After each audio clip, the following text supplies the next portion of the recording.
Hello, everyone, and welcome to Journey Towards Recovery. We have a very special episode today, and normally you don't see me on camera. I'm behind the scenes doing the editing and the content and whatnot, but this is a very special month. September is Recovery Awareness Month, and as you know, addiction is an epidemic. I know we're going through a pandemic right now, but addiction has been an ongoing epidemic, killing more than you can even imagine. I believe it's 128 people per day in the U.S., not including all the global numbers. So we want to make mention of that. We also want to make mention of a some groundbreaking news that was mentioned on Good Morning America yesterday. That news is that they have discovered that the mechanism, which is like a pacemaker, that they put into the brains, they surgically put into the brains of those suffering from Parkinson's disease, is now discovered that it will actually stop the cravings of an addict.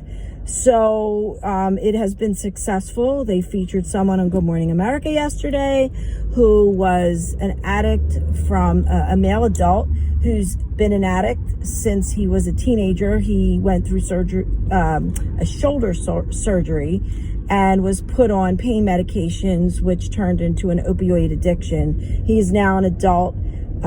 He just couldn't kick the habit. And this mechanism they inserted into his brain has proven to work, and he is a year addiction free. He'll always be a recovering addict, but he has had no cravings. So whatever goes on with this pacemaker of sorts, it just works wonders with holding the cravings at bay. So again, this is a very special episode. We will have Chris joining us again, continuing his journey. We're hoping to have Wesley say a few words. He's really making strides in his journey, and it's just phenomenal. We'll be talking a little bit about being a parent of an addict and keeping on course for our mission, which is, if we can help one person to kick the habit, get into recovery, or help someone not get involved with drugs and not ever having to worry about this, because once you're sucked in, it's such a hard habit to break, and it affects everyone, including the addict, their loved ones, their colleagues, their children. It's just horrible.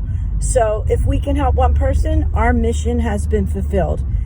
Thank you for tuning in. We hope you will like, share, subscribe, and definitely ring the bell so you're notified of any upcoming videos. And we really appreciate all the support. Have a great weekend. Please don't forget to like, subscribe,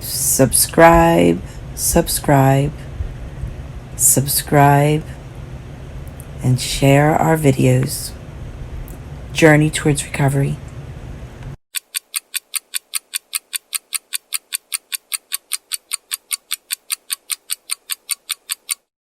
Hey guys, this is Chris, grateful recovering alcoholic.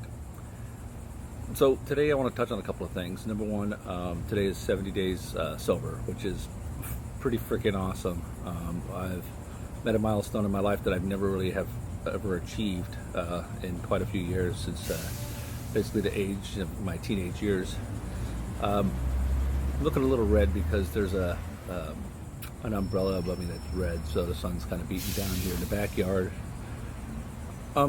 So like I said, I'm 70 days sober. My milestone is that in all my times, I think the longest I've ever been sober is like 60 days stints. And that was due to my background in the military. So I want to touch on a few things real quick. I'm going to kind of get a little serious. I'm going to hopefully you have a little fun doing this, and you guys can get some fun out of it as well. But I hope you get some information that how this disease can creep up on you. It could start off slow. It could, be weeks or months, and then, and you're out of control. Mine was kind of slow, but it was there at an early age. So I started basically using from the time I smoked.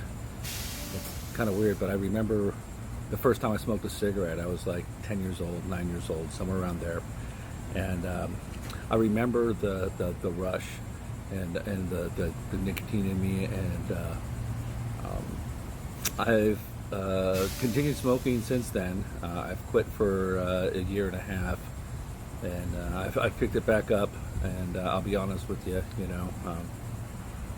so, and there's reasons behind that, but I'm not drinking, and I'm not doing opiates anymore, and so that's a good feeling.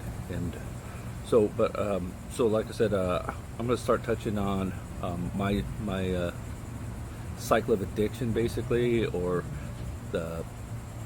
how my addiction has took over my life, and all the way up to my recovery. So I'm continued. Bye.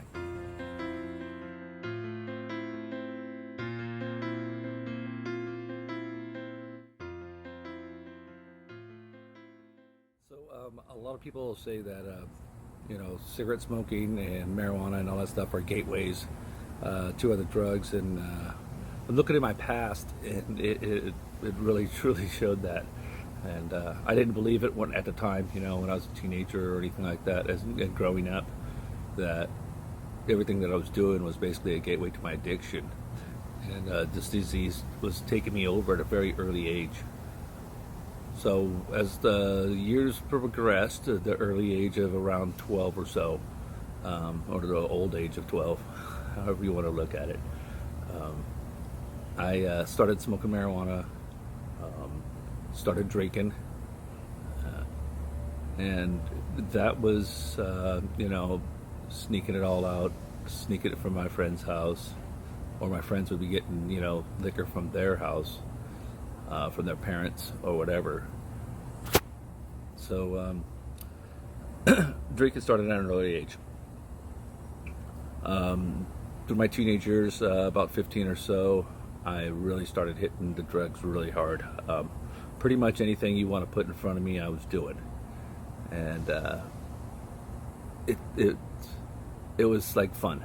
And I'm not going to say it wasn't, because there was a lot of times that it was fun. It was just out there, kids having a great time, laughing and partying. So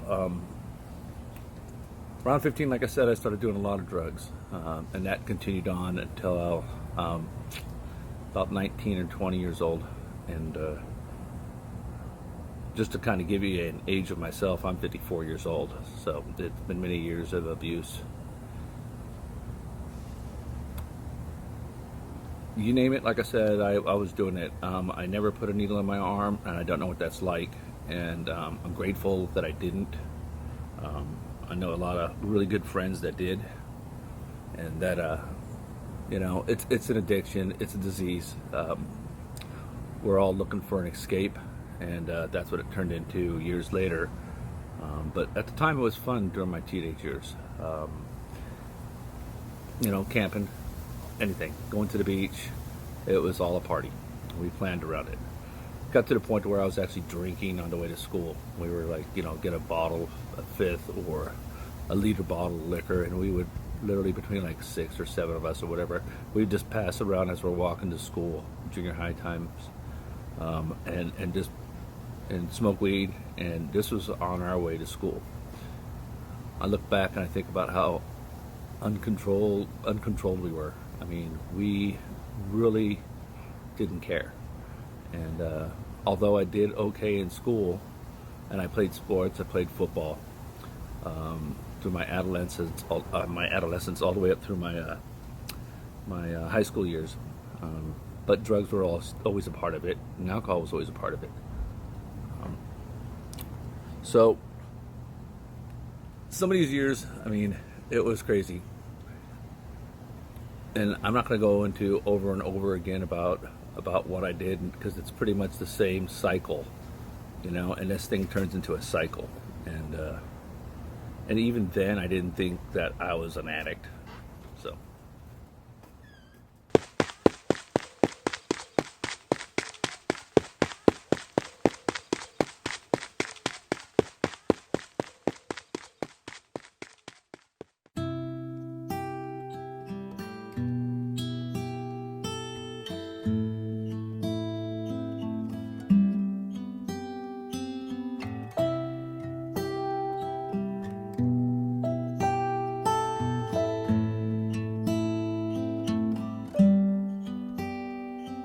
Sinking, I'm sinking fast in your eyes. The memories dance, waking up this heart of mine, this crazy love. It's you and I. Can you see? This was meant to be. Again, I want to thank everybody for tuning into this very special episode of Journey Towards Recovery. And I wanted to mention that Rita Wilson, wife of Tom Hanks, who has been very open about her son going through and battling addiction himself, has made a new recording called What Would I Say? And it is dedicated to all those battling addiction. So again, that is What Would I Say by Rita Wilson. I'm not sure, because of the copyrights, if I can play that song. It may be muted. So what I'm going to do is, in the description box, I will put the link to the YouTube version of Rita Wilson's What Would I Say, that is dedicated to all those battling addiction. Thanks. Have a great day. Don't forget to like, subscribe, share, and ring the bell. Thank you. Hey guys, it's your boy here, Wesley, grateful recovering addict. Journey Towards Recovery needs you to like, share, subscribe, leave some comments, ring the bell. One addict change is one addict worth it. Peace, love, sobriety, guys. I'm out.